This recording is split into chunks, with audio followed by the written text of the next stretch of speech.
I didn't ask AI to write this intro, and to make up for that, I've set 5 tyres on fire and shot a panda. I'm Harriet Langley Swindon, and this is Non-Censored.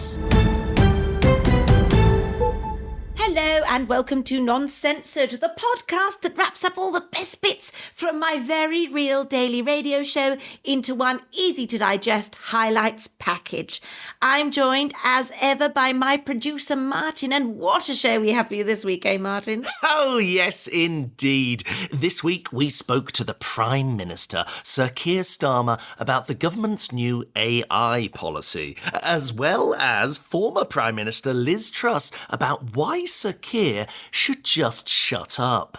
We also have Eshaan Akbar back talking about the new definitions of obesity. But before anything else, we should just say thank you to Gethin Bond, who signed up to our Patreon over the Christmas break, despite the fact that we weren't releasing episodes. He'll be getting the show early from now on, and all our segments in video, bonus podcasts, and some exclusive video content. But on to this week's show, and as ever, there was so much we couldn't fit in to this highlights podcast. For example, there was no space to include our analysis of the surprise fall in inflation. And that's weird, because every time inflation has gone up since the election, you've been pretty insistent that we cover it. It's pretty simple, Martin. When inflation goes up, it's the fault of Red Rachel Reeves. And when inflation goes down, that's thanks to the hard work of the great British public.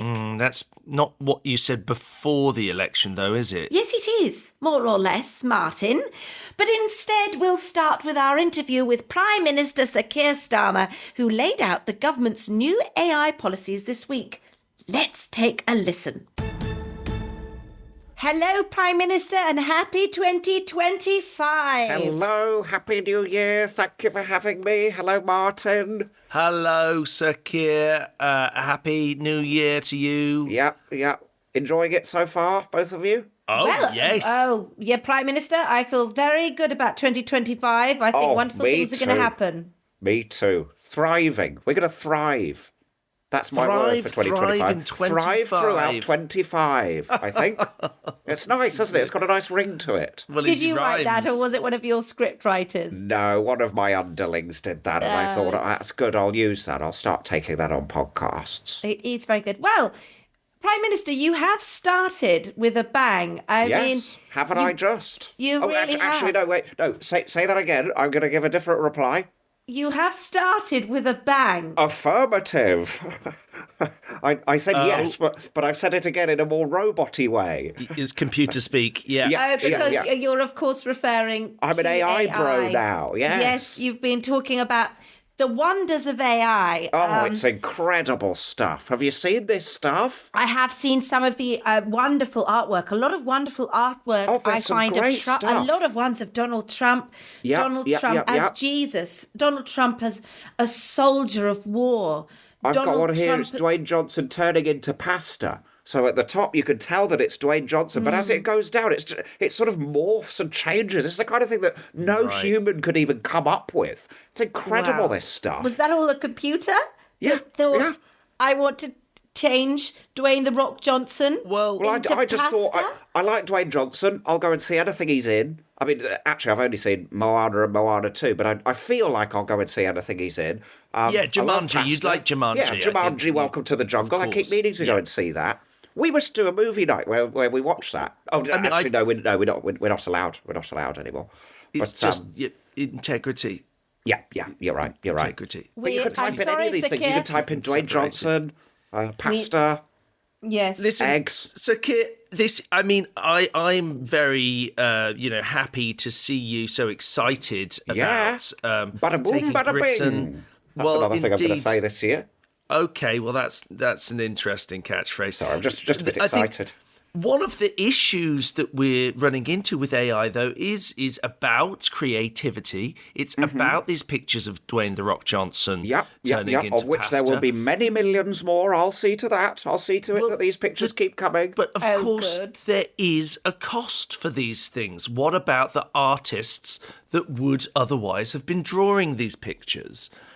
I mean, what is happening to the people that are already struggling in the industry, and now they have to compete with AI? I mean, is there any sort of thought as to those poor impoverished artists that are trying to make things work in this old media landscape where money's going down? Maybe they have a podcast. Maybe that's not bringing in quite the cash that they thought it was going to. And then they set up a Patreon, and they're like, oh, well, maybe people will, pay a bit for that. And then they start doing, comedy on the side. And it's hard though, isn't it? It's tough out there. Bleak. It's survived to 25 is what the people were saying. Yeah, but now it's going to be thrive in 25, isn't it? I didn't know these people existed, Martin. This sounds horrible, this life you're describing. Are there really people like that out there? People sort of slumming it on Patreon and trying to get money in for their creative podcasts. Oh, I feel depressed now I've heard about that. I don't want there to be people in this country living that sort of sad little life. Well, you're in a wonderful position, of course, with AI in order to stop them being pushed further down the line. They could all come and work for me in my AI factory. All those struggling artists, if they really do exist. I find it hard to believe that there's really anybody doing something that sad and pathetic with their life. But if they are out there, they could all quit their horrible life, which sounds miserable and precarious and pointless, and they could come and work for me coding AI systems. That's exciting. That's the sort of thing that would make you say, bada boom, bada bing. Thank God I'm not a comedian anymore. Or a podcaster. Or an artist. I do want to stop you because I think I like the idea of sending sort of comedians and artists who work in a big AI factory. Bring I them think to for my a while, data centres. Well, yes, someone should make them do some proper work. And in many ways, I like AI. I think it's very exciting. It's the future. Absolutely. But what do you have to say to those of us who are worried about, well, to put it bluntly, robots taking over the world? Yeah. Okay. Robot wars. Okay. Yeah. I think you've been watching too many of the wrong films, too many of the wrong TV shows. You might have been watching Terminator. I think it sounds like you've maybe watched a little bit too much Terminator. But it is scary. It is scary. The robots in that are not the sort of robots that I want to be dealing with in my government. And also some of those robots, they don't look like robots. They look like human beings. And that's what I worry about. Like, who in your government? What if Wes Streeting? He might be AI from the trust future. Issues, who's real, who's not real. Exactly. A little word of advice for you, Harriet. Have you seen a film called Johnny Five? No, sorry, forgive me, Short Circuit. I think it's called Short Circuit. It's got a robot called Johnny Five in it. I think I saw it when I was a child. Adorable little robot, lovely little robot, little trundly tractor tracks. Lovely little kind of cute head. Sort of goggles, Yeah, goggles, sweet temperament, kind temperament. I'm going to be making sure that if I do recruit AI ministers in the future, they're all going to be modelled on that style of robot.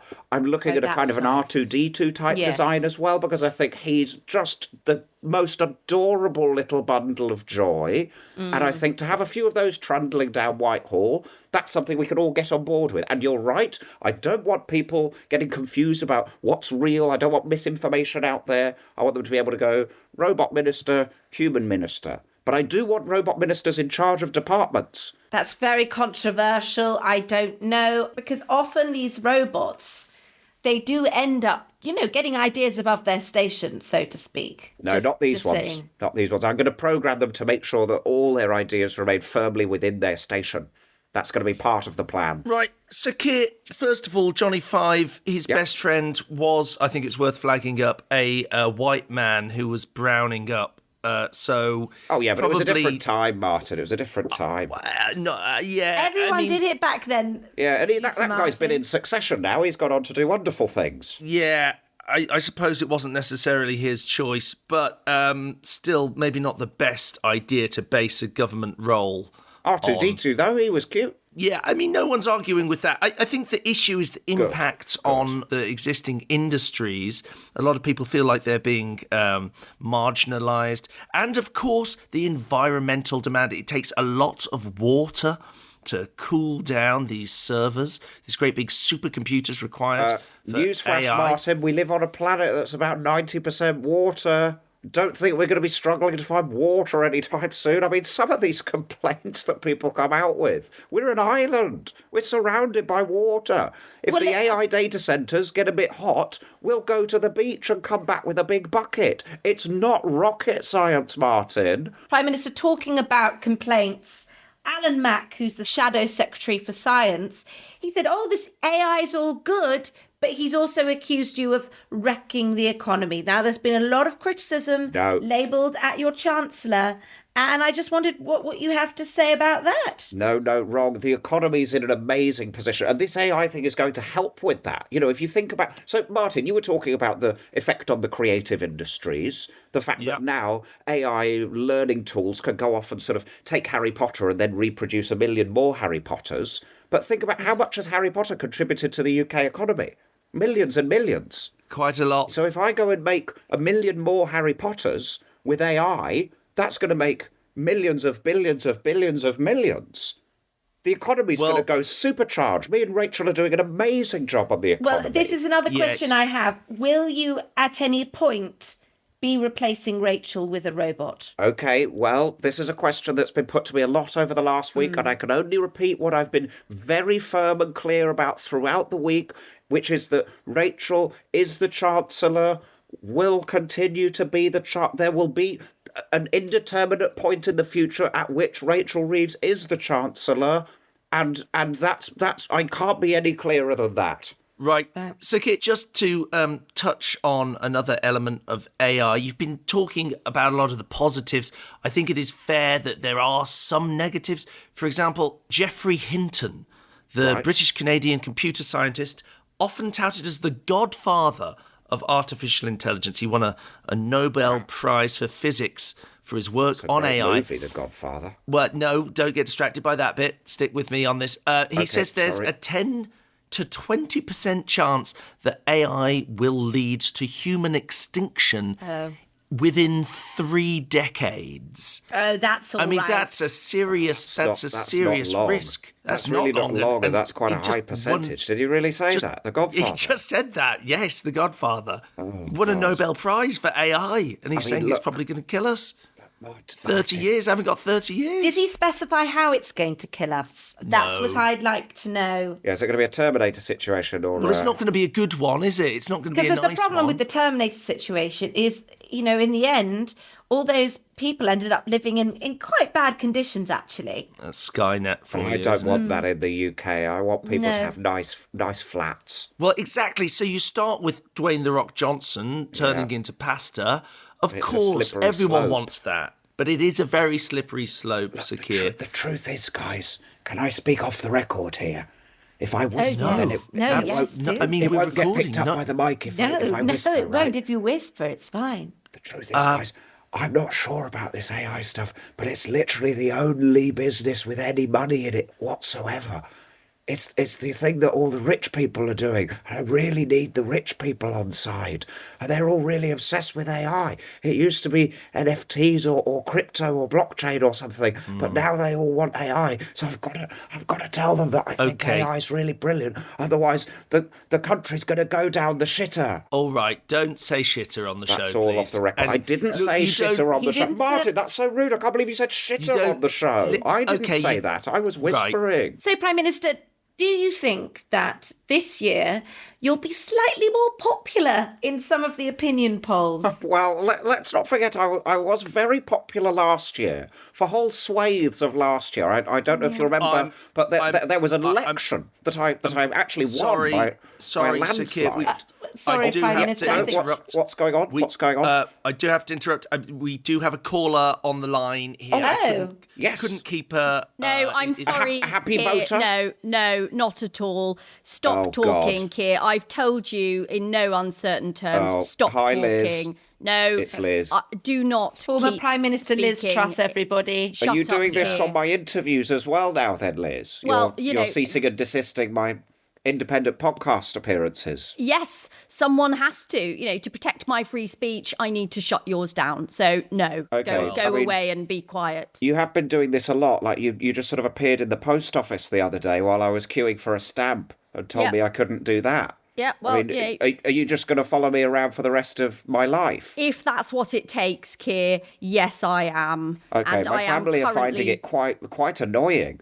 If I'm completely honest. Also, Liz, I have to say, there's a sort of irony in asking for a cease and desist and stalking the Prime Minister. Yeah. I don't identify it as that, Harriet. I identify it as asserting my rights as a politician who was, a very effective leader, and you have been slandering me, and no more, Keir, no more. Okay. I'm outside your garden, and I'm going to continue. Okay. Yeah. Oh yes, I see. Yeah, yes, yeah, I can see that. yeah. Well, I might just come out. Do you want a tea?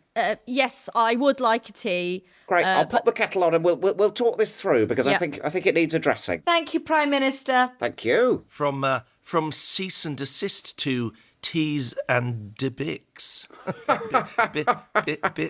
Biscuits. That's very good, Martin. We should hang out more. Why have we never hung out? We just, there was a kind of, we decided that it would be impartiality. Would be effective Yeah. So, No, I know. I remember. So, Liz Truss, former Prime Minister, as we have you here, it would be remiss not to ask you a bit about this cease and desist letter. Do you feel that you'll achieve your aim? Will it work? Will they stop saying that you ruined the economy? Yeah, well, thank you, Harriet, for allowing me to speak about it, because it is important that we get the record straight. And I know that the left wing would have you and others believe that I crashed the economy. I don't listen to the left-wing media. No, well, that's why I love coming on this show. Yes. And, I've got big, powerful lawyers behind me, and I need to do what I need to do. And Keir should get the message pretty soon. Do you think that's all it's about? Because there's a lot of people saying that this wouldn't actually work, and what you're really doing here is trying to change the message. Do you feel you're changing the message? Do you think more people are starting to listen and go, actually, she didn't crash the economy? Yeah, I think they are, actually. And, changing the message is necessary when there is this left-wing stranglehold on the truth. And the truth is that the banks stopped me from rolling out an extremely effective programme of financial reform. Those bastards. right. Yeah, exactly. Liz, hi, producer Martin here. I'm just a little bit interested, let's say. If you're saying that it wasn't you that crashed the economy, then who are you saying crashed the economy? Because it didn't crash on its own, did it? It's like a little apple cart that was sort of sent downhill. It started rolling away, and then it fell off a cliff, and then no one could afford homes anymore. So who's responsible for that? Who is the apple merchant? Well, thank you for asking me that, producer. I must say there was a lovely twinkle in your eye as you talked about apples, those lovely round fruits that we all enjoy, the British versions in particular.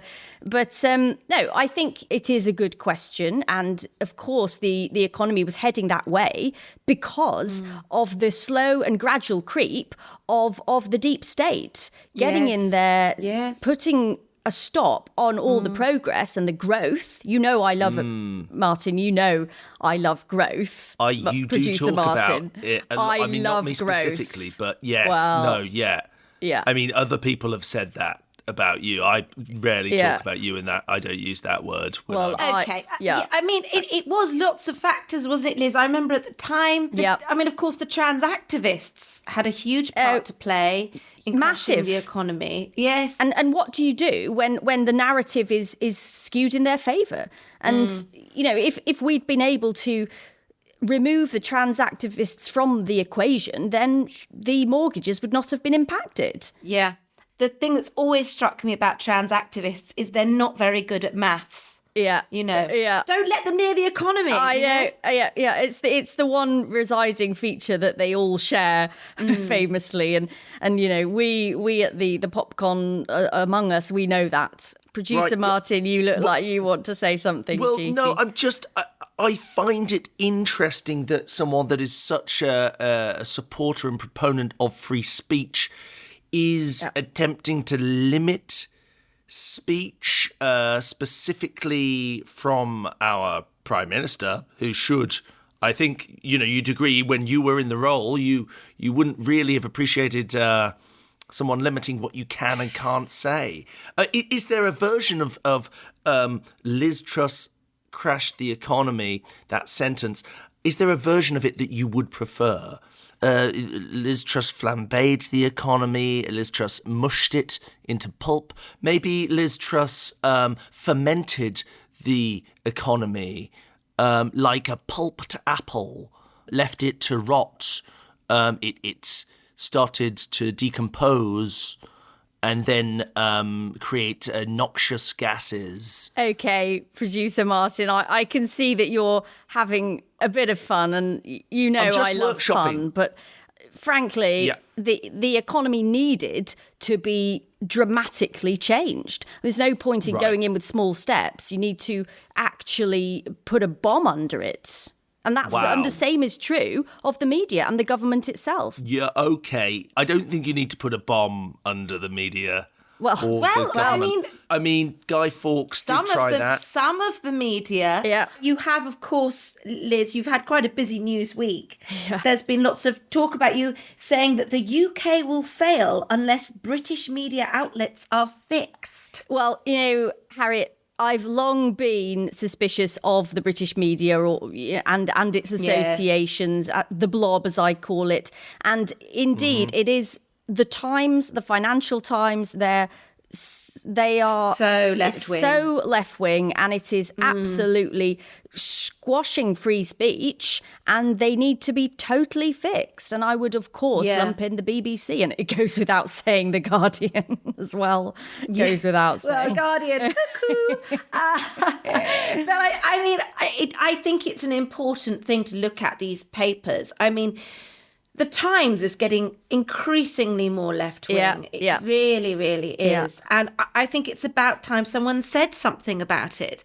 Let's celebrate, as you say, let's celebrate and sanctify free speech and get rid of some of the speech of the papers that aren't really working. Yeah, exactly. It's about cutting back on those that are speaking things that are not helpful and amplifying those of us that are trying to speak the truth. And I think that's me, and I think that's you as well, Harriet. And Producer Martin, I think you would like to speak the truth if you were given the opportunity. Yes. Yeah. I mean, that is true. I mean, I enjoy speaking the truth. What?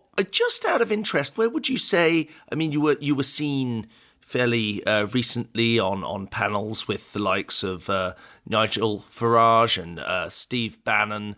Are these truth speakers? Yeah, they're the biggest truth speakers. And how would we detect the difference between truth speakers and? I would like to intervene here, Liz. This was when he says you hung out with Nigel Farage. You attended a launch of a new group. Very exciting. Yeah. The Heartland Institute. Do tell us about them. Yeah, well, I am passionate about this group of people. However, I was not happy that this was reported. It's a classic example of the press trying to squash free speech. And the free speech was for us to speak the truth about climate change, which is that it is not real. This is a proud group of climate change deniers. And it was, frankly, a very nice way to spend Christmas.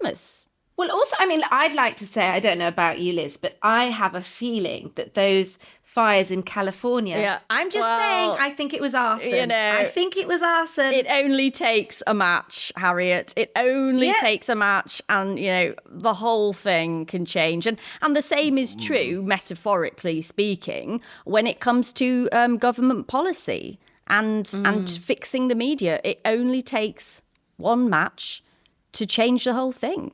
Wow. And do you think that match might be a certain Elon Musk? Well, thank you for mentioning. Elon is a very athletic man for his age. He has a very nice shaped face. And he's got a very stretched face, almost. Yes, I love it. Sort of taut skin. Yeah.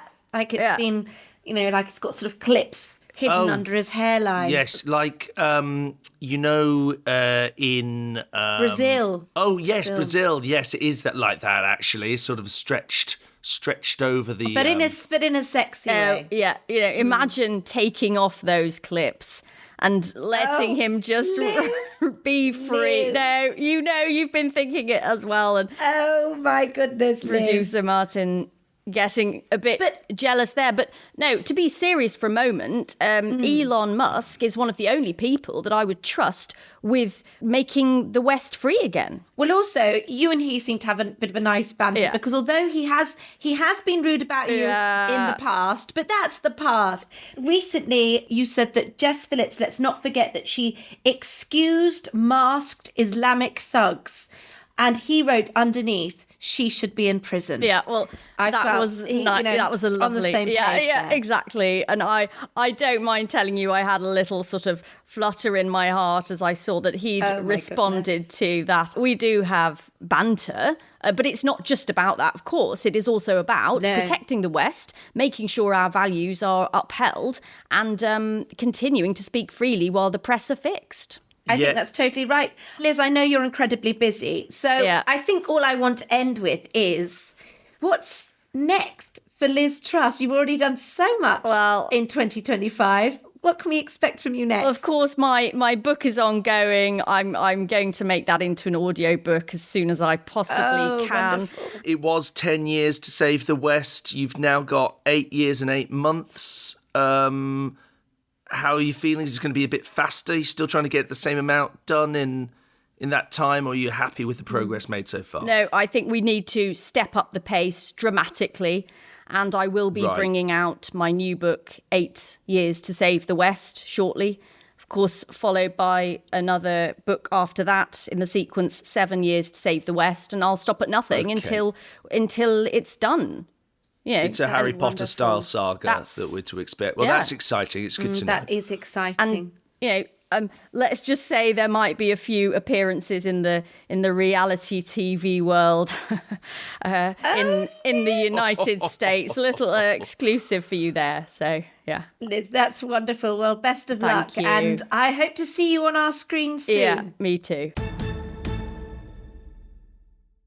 If you've enjoyed our show so far, please consider supporting us by subscribing to our Patreon at patreon.com/noncensored, where for just £5 a month, you'll get the show without adverts before anyone else, as well as videos of all our segments, exclusive bonus podcasts, and exclusive videos that you won't hear on the podcast at all. So head over and sign up if you want to see that. Finally, I've long had views on obese people. Yes, and if you're going to repeat them, I should probably draft an apology in advance. But it's not me saying that we need to redefine obesity. It's a prestigious medical journal, and also our diversity correspondent, Eshaan Akbar, who joined us to discuss this report. Let's take a listen.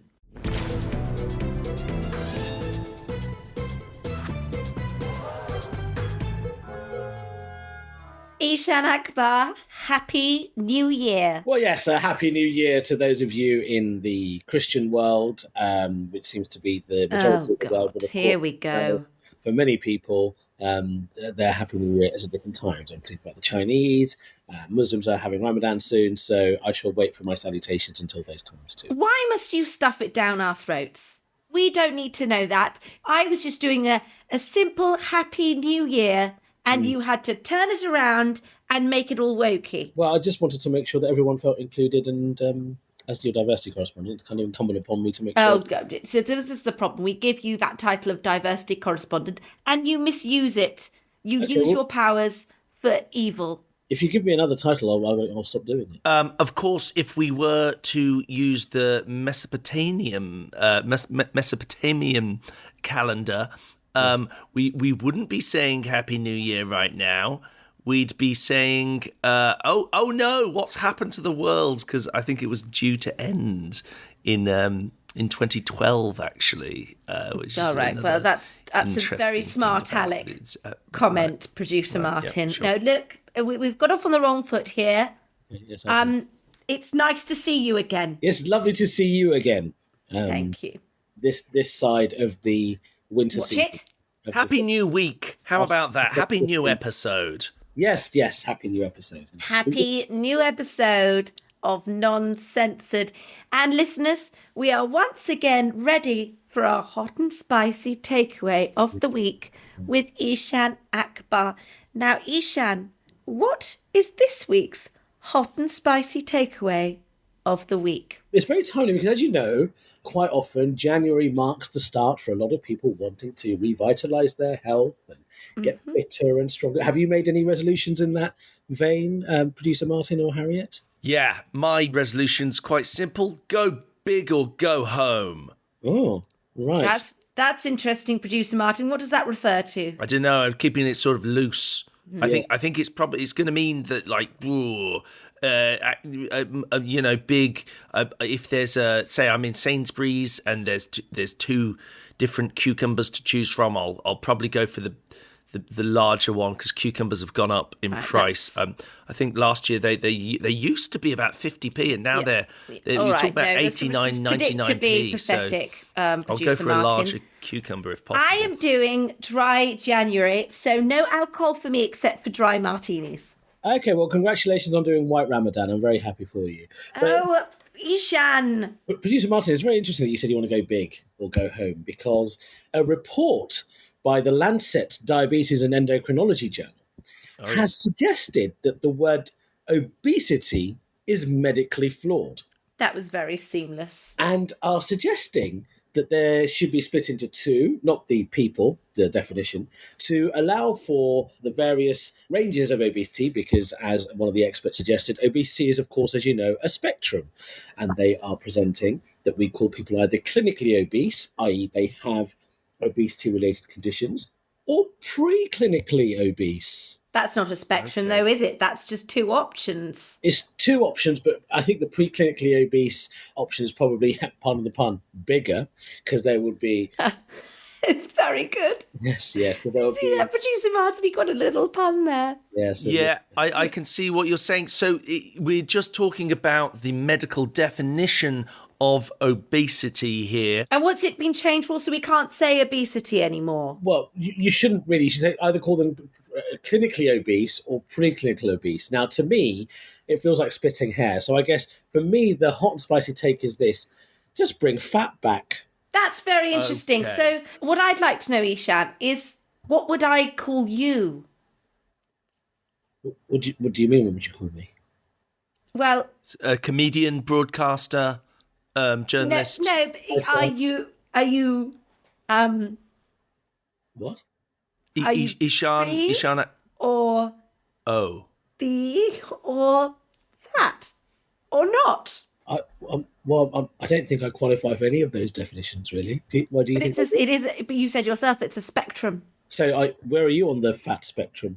Okay, I'm not well, on I the think spectrum. we've Don't be silly. isolated one of the issues here.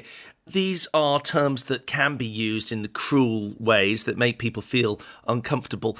I think it's probably important to flag that these are terms that doctors will be using in order to better serve and help their patients. I imagine you can still call someone on the street whatever it is that they would like to be called. Okay, so Is it they or what you would like to call them? I always get it mixed up. I mean, you could call them what you want to call them. That too is allowed, but it's not necessarily what. It's not what about the nicest thing to do? As you said, Martin, that's actually quite good insight. So perhaps it ought to be like healthy fat, not so healthy fat. How are you not in hospital yet? Fat and fun fat. Oh, The thing is, it changes, doesn't it? Good at jokes fat. I mean, here we are Jolly fat. We're just a few weeks after Christmas. I think everyone's carrying a little bit of extra weight. You know, a delicious pudding. Not all of us, Producer Martin. Well, some of us starve ourselves. Okay, why did you do that, Harriet? Why did you starve yourself? Because, Eshaan, I have a profile to upkeep, and it's important people see me a certain way and don't start thinking about putting me on the spectrum. Did you put on weight during Christmas? Don't be silly, of course not. Right. Well, I mean, sometimes you get a Christmas pudding and, it sounds like a good idea and everyone's saying, yes, let's have a Christmas pudding. And then you get the Christmas pudding out and it's made and you spend a lot of time and then no one wants to eat it. So then there's Christmas pudding, and you have to eat the entire Christmas pudding yourself, because that's what you have to do as the father of the household. Yes. Is that how you get on the first bit of the spectrum? I wouldn't say I was on the spectrum, but look, the point is that we're all in different stages in our health journey. Yes. And I think this clinical obesity and preclinical obesity shouldn't be yet another term to throw at people. Well, leave it to the doctors, let them use it. Let's not be shouting at when you say this, Martin, of course, as you know, doctors have for many years used BMI as a measure. Yes, the body mass index. Of course. That's come under a tremendous amount of criticism because an athletic person or a muscular person might have the same BMI as a not so muscular person. For example, I share the BMI with The Rock. We have the same BMI. And wow, he is a large man. Yeah, he's a large, ungainly. He's sort of the size of a small house, isn't he? Yeah, his thighs are like trunks. He's very, very big boy. Yeah, very big boy, and it's very unbecoming actually to look that size, in my opinion. That big a boy. I don't know if everyone would agree with you.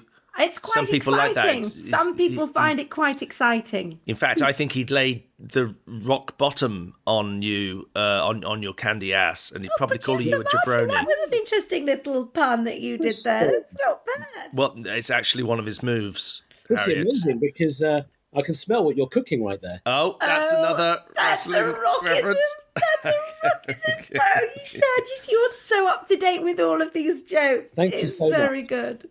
So the medical profession, has come under scrutiny because they have introduced measures before, and perhaps there is some merit medically to defining people by their size. Maybe I think actually one very good way of doing it is if you look down and you can see your own genitals, you're probably at the right size. Oh, I don't think that it works like that, Eshaan. Then again, there's probably quite chubby people with pretty big genitals. So Also, it's very rude. You can't ask people to do that. It's what about rude. toes? What about your own toes? Can you see your own toes? No, look, I've got to say, personally, I think for far too long we've been fixating on the larger people in society. Yeah. These names are hurtful. They're not helpful. How about we find some new names for the people in the middle? If you're like a pretty healthy looking person, but you've put on a little podge. Yes. If you're down the pub with a friend and you think, oh, well, you've had a couple of Scotch eggs in the last week, haven't you? Yeah. Let's get a new term for that. Skinny fat. Skinny fat. Maybe just portly. Mound, like a hill. Moundy boy. I don't know, but guys, I think we've also got to remember that there is a school of thought which suggests that actually what can be really helpful is to shame people. And going back to Eshaan's idea of bringing fat back, I mean, let's bring it back. Let's call them all fatties. Yeah, and then we can get Justin Timberlake to write a new song. I'm bringing fatty back. Okay, no, I don't think this is helping.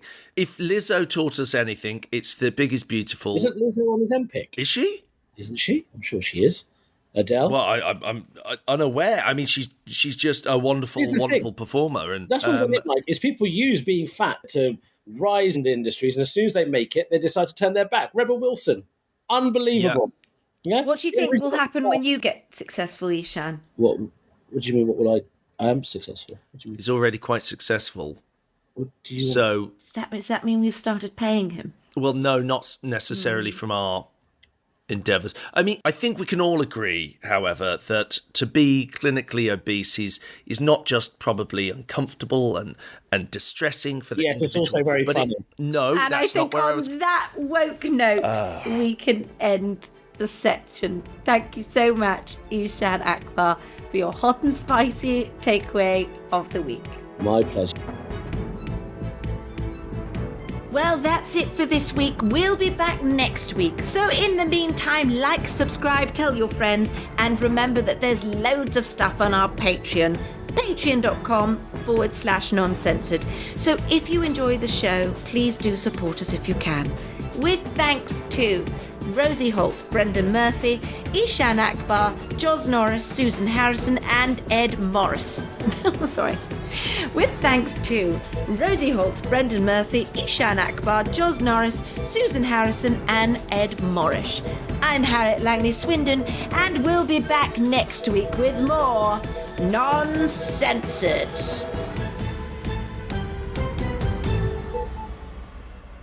Hello, Liz?